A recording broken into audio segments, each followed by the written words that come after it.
não é que o Silvio Santos ordenou que o SBT tire a Copa do Brasil da Globo? Pra saber tudo sobre isso e muito mais, deixa o seu like, se inscreve no canal e vem comigo que o Pocket News de hoje tá no ar. Geralmente no primeiro espaço deste programa trazemos uma notícia e um comentário na sequência, mas hoje pedimos licença para vocês para fazermos um editorial. Nós da equipe do Futeboteco pedimos encarecidamente à Confederação Brasileira de Futebol e para o senhor Wilson Luiz Seneme, presidente da Comissão de Arbitragem Brasileira, que tome uma severa atitude retirando o árbitro Sávio Pereira Sampaio do seu quadro de árbitros das séries A e B do Campeonato Brasileiro. Sávio há tempos não demonstra a menor condição de ser um árbitro de elite de um campeonato de elite como o nosso. Sim, temos nossos problemas, muitos inclusive graves, mas profissionais como Sávio, completamente despreparados, fazem nosso campeonato suar amador. O lance trágico que aconteceu no Beira-Rio no último domingo foi apenas o estopim de um terrível profissional. Recentemente, o mesmo indivíduo errou de maneira vergonhosa durante um jogo entre Santos e Ceará na Arena Barueri, anulando um gol do time mandante após uma suposta falta no meio de campo que nitidamente não aconteceu. E ainda que retiremos os lances capitais da análise, já que também tiveram participação dos terríveis árbitros de vídeo brasileiros, quando olhamos para a condução de jogo de Sávio, apenas constatamos o óbvio, de que ele não tem a menor capacidade de apitar nas principais divisões de um dos campeonatos mais importantes do mundo. Chegou a hora de fato da gente decidir o que a gente quer ser, sabe? Isso também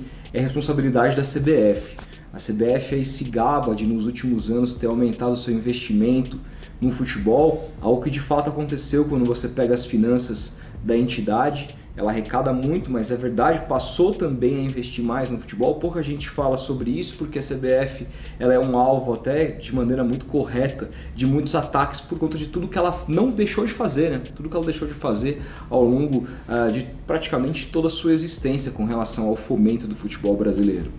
Mas o Campeonato Brasileiro ainda está sob responsabilidade da CBF e assim pode continuar se os clubes continuarem não se unindo. Hoje a gente sabe que para a formação da Liga Brasileira existem dois grupos que querem coisas diferentes. Na minha opinião, são coisas que dão para se acertar até 2025 e essa liga ser formada, mas não é uma garantia que a gente tem. A garantia que a gente tem é que esse campeonato está sendo organizado pela CBF e o próximo também deve ser. E a CBF tem responsabilidade com o nível desse campeonato. E a arbitragem passa por isso. Quantas vezes a CBF não trocou o presidente da comissão de arbitragem?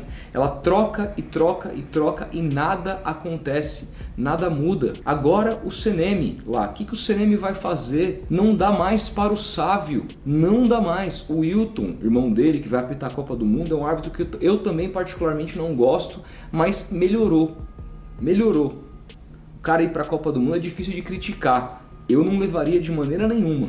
Mas é nítido que ele melhorou nos últimos tempos pra cá. Agora o Sávio não tem a menor condição de falar absolutamente nada. Eu não quero levar essa minha fala para um caso de conspiração, etc e tal. Eu não tô falando nada disso, tô falando de ruindade.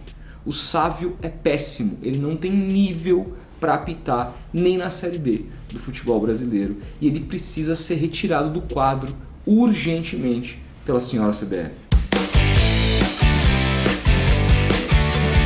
A Band e a Fórmula 1 mantiveram os moldes e sociedade de lucros no novo contrato fechado na semana passada. De acordo com notícias da TV, a projeção de faturamento é de 360 milhões de reais, o dobro do que o atual acordo arrecadou. A Band pretende manter o preço de 20 milhões por cota de publicidade e um máximo de 6 empresas por ano. Com isso, nos próximos 3 anos serão pelo menos 120 milhões por temporada, dos quais metade ficará com a TV e o restante com a empresa detentora dos direitos da categoria. Com a renovação, a Fórmula 1 continuará a ser transmitida por nomes como Sérgio Maurício, Reginaldo Leme e Mariana Becker. A FIFA anunciou a cidade-sede do Mundial de 2026, que será disputado nos Estados Unidos, Canadá e México. Ao todo, 16 cidades receberão o torneio. Nos Estados Unidos, que sediarão uma Copa pela segunda vez, 11 sedes foram escolhidas: Atlanta, Boston, Dallas, Filadélfia, Houston, Kansas City, Los Angeles, Miami, Nova York, São Francisco e Seattle. No Canadá, que estreará como sede da competição, foram definidas apenas duas, Toronto e Vancouver. Já no México, o mais experiente dos 3 países, pois será anfitrião de um mundial pela terceira vez, 3 cidades farão parte da festa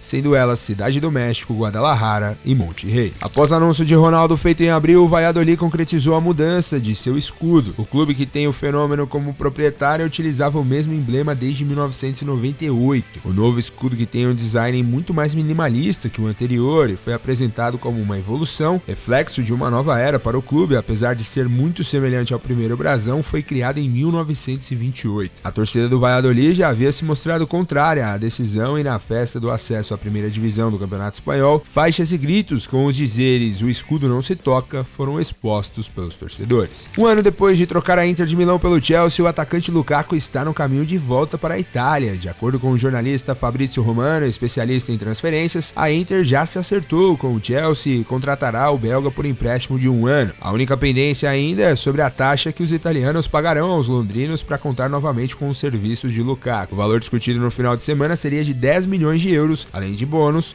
com a Inter otimista em fechar os detalhes em breve. A perda da Libertadores no SBT até agora não foi esquecida. Por conta disso, a direção do canal está fazendo um acompanhamento quase que diário da concorrência pelos direitos de transmissão da Copa do Brasil a partir de 2023. De acordo com a coluna de Flávio Rico no R7, há um contato constante com a CBF para atualizar informações sobre a disputa. A ordem dentro do canal vinda de cima é de entrar com tudo, e a conquista da competição no todo ou em partes será uma forma de dar uma resposta ao mercado, já que a derrota na Libertadores não foi até agora suficientemente digerida. Existe a disposição da CBF em concluir o assunto até meados de julho e a pretensão atual é fechar só com uma TV aberta, o que coloca novamente a Globo no caminho do SBT. A emissora carioca, por sua vez, já negocia com a CBF há mais tempo, algo que, como revelou o site Notícias da TV na semana passada, causou revolta na emissora de Silvio Santos. Além de uma TV aberta, a competição quer comercializar um pacote de TV fechada e um de streaming,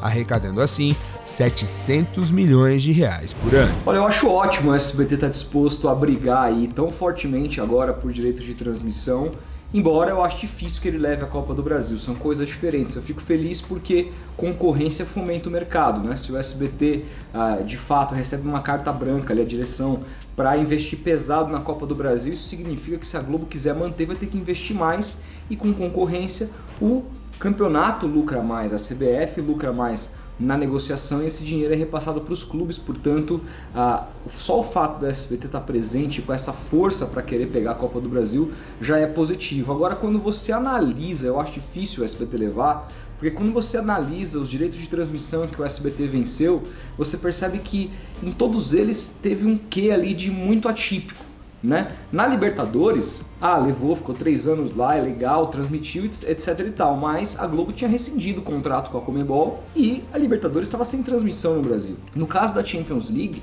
o SBT pegou o carro da Warner Media, porque a proposta da Globo consistia numa proposta para todas as mídias. A Globo nunca fez uma proposta só de TV aberta para disputar com o SBT.